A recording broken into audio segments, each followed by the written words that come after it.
I became a father. Yeah. And then it brought a huge change in my life that I couldn't, I lost a lot of control over my day or my routines. Yeah. And then when I lost, let's say, my morning routines, naturally, then I lost the coffee gratitude ritual, because then later in the day when I would think about doing it, I would already be in this like hustling mindset that, I need now, no, I don't have so much time. I need to work now and to learn something, right?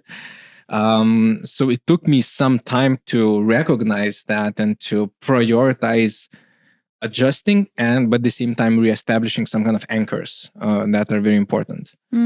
Yeah, makes a lot of sense. I mean, if I can say that, but yeah, I see what you're saying. Yeah, and you said also, obviously, so there seems to have been a few transformations going on there as you became a father and you started focusing more on technology. That identity shift as well. How is it for your environment when you go through these transformations? Do you talk about that? Is it sometimes also difficult, maybe for your family, to not know? Where is this going as you're starting something new, or what has your experience been with that?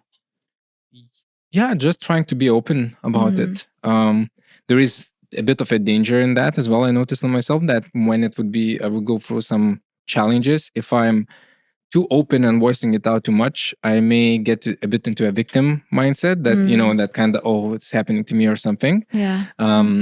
So I think maybe it's important not to voice it too much also all the time, or if you voice it to voice to someone who could notice and raise it to your awareness, or at least to train an internal voice that would notice that you're talking and voicing that you're going through a transformation. That's what do you mean by voicing or voicing? So voicing when you're going through transformation and you lose something and you use it as an excuse. Let's say me dropping my coffee gratitude ritual. I noticed that I started using me becoming a father as an excuse. Oh, it just changed, I cannot get back to it or something. But so it's very important to not just voice that you're going through transformation, but to try to notice, okay, what kind of excuses you are using.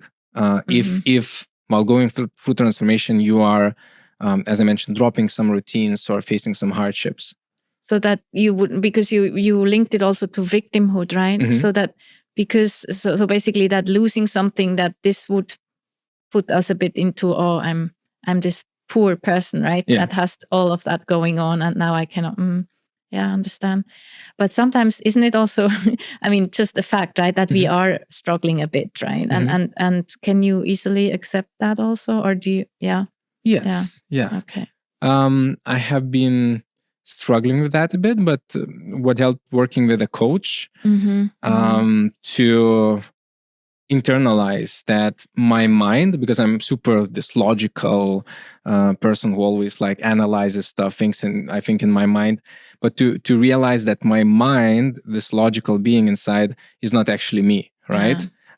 Because you may utilize and capitalize on your mind being very smart and logical and so on, but sometimes it can take over to such an extent that you become everything just about mind going in circles, and then getting into various victim patterns and so on. So what helped me is to try to shift the perspective to understand that my body and my mind is inside my soul, right? And if I'm failing for some period, at least I see that I'm failing. Let's say I'm not as productive as I would want to be. I'm not as achieving as much as I would want to achieve. To understand that it's not me, it's the body and mind, that kind of took over. But I'm not a failure overall. So because I think it's very important to keep the energy in a positive state, and to always have hope in yourself, even though you're unhappy about yourself during some periods. So it's a bit like zooming out, right? Momentarily we may have a struggle, but if we zoom out and see the overall picture, it looks kind of good again, and we can be hopeful and faithful that things are going somewhere. And we can trust that.